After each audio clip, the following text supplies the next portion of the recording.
మెదక్ జిల్లా జాతీయ మెగా లోక్ అదాలత్ను సద్వినియోగం చేసుకోవాలి అని జిల్లా ప్రధాన న్యాయమూర్తి నీలిమ మెదక్ జిల్లా న్యాయస్థానం పరిధిలో ఈ నెల 20వ తేదీన ఉదయం 10 గంటలకు జాతీయ మెగా లోక్ అదాలత్ నిర్వహిస్తున్నట్లు జిల్లా న్యాయశాఖ చైర్పర్సన్ జిల్లా ప్రధాన న్యాయమూర్తి నీలిమ తెలిపారు.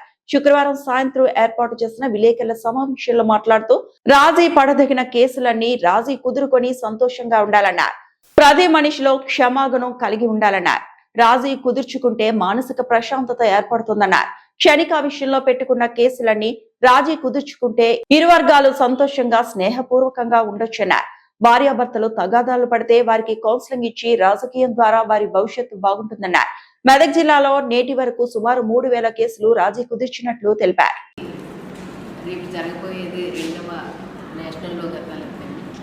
ఈసారి ప్రత్యేకంగా మన మెదక్ జిల్లాలో చాలా ఏళ్ల బట్టి సమ్మన్ స్టేజ్లోని వాళ్ళకి సమ్మన్స్ సర్వ్ కాక చాలామంది ముద్దాయిలు కోర్టుకి అటెండ్ అవ్వట్లేదు.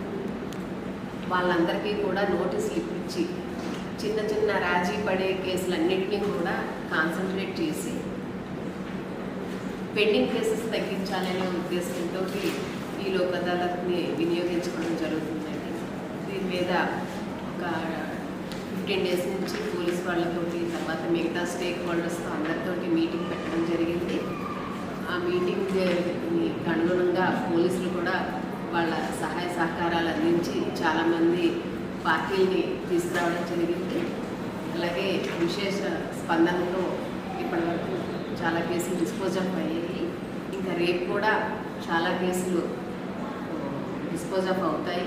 అలాగే సివిల్ తగాదాలు కూడా ఇప్పటికీ చాలా కేసుల్లోని పార్టీలు విల్లింగ్నెస్ చూపించారు. అలాగే యాక్సిడెంట్ కేసులు కూడా చాలా మటుకు రాజీ పడుతున్నాయండి.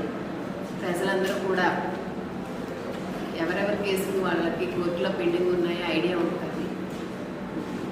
రాజీ తగ్గపడ్డ కేసులన్నీ కూడా ఈ నేషనల్ లోక్ అదాలత్ అవకాశాన్ని వినియోగించుకొని ఎప్పుడైనా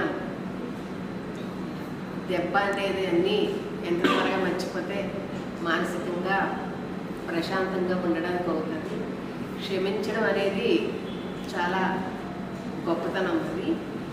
సో ఏదో క్షణికావేశంలో ఒకరితో ఒకరు గొడవ పడడం అది జరిగినప్పుడు, అలాగే ముఖ్యంగా భార్యాభర్తలు మూడో వ్యక్తి మాటలు విని చాలా మటుకు అపోహలు పెట్టుకొని దూరాన్ని పెంచుకుంటారు. అలాంటి వాళ్ళందరూ కూడా మేము ప్రీ కౌన్సిలింగ్ బెంచ్ అనేసి ఫస్ట్ ఏడీజే మేడం నేను కలిపి కౌన్సిలింగ్ చేశాను. ఈరోజే ఒక జంట 2 కేసులు ఒకరి మీద ఒకరు పెట్టుకొని వాళ్ళకి విడిపోయి ఉండడం వల్ల లైఫ్లో ఏం నష్టపోతారు అనేది కౌన్సిలింగ్ ద్వారా మేము తెలియజేసాము. వాళ్ళు దాంట్లో ఆ కౌన్సిలింగ్కి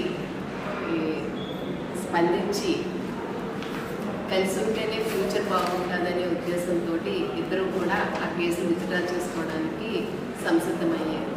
సో ముఖ్యంగా భార్యాభర్తలు చిన్న చిన్న పంతాలకు పోయి ఒకరి మీద ఒకరు కేసులు పెట్టుకొని 2-3 కేసుల్లో కోర్టు చుట్టూ తిరుగుతుంటారు.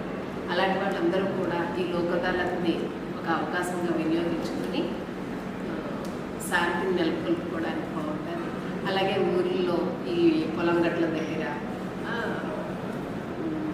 చిన్న చిన్న మాట పట్టింపులకి కేసులు పెట్టుకోవడం జరుగుతూ ఉంటుంది. వాళ్ళందరూ కూడా కలిసి ఒకే ఊరిలో ఉండాలి అన్నప్పుడు ఇలాంటి కేసుల్ని లేకుండా చేసుకుంటే ఊరు కూడా అభివృద్ధి చెందుతుంది అని చెప్పి నా ఉద్దేశం. సో మీడియా వాళ్ళందరూ కూడా మీ వంతు సహకారం ఏంటి అంటే ఇది ప్రజల్లోకి ఒక మంచి మెసేజ్ని ఇచ్చి వాళ్ళందరూ కూడా రాజీ వైపు వచ్చేలా చేస్తారనుకుంటున్నాను. సెలవు. Thank you. మరిన్ని అప్డేట్స్ కోసం మా ఛానల్ని సబ్స్క్రైబ్ చేయండి.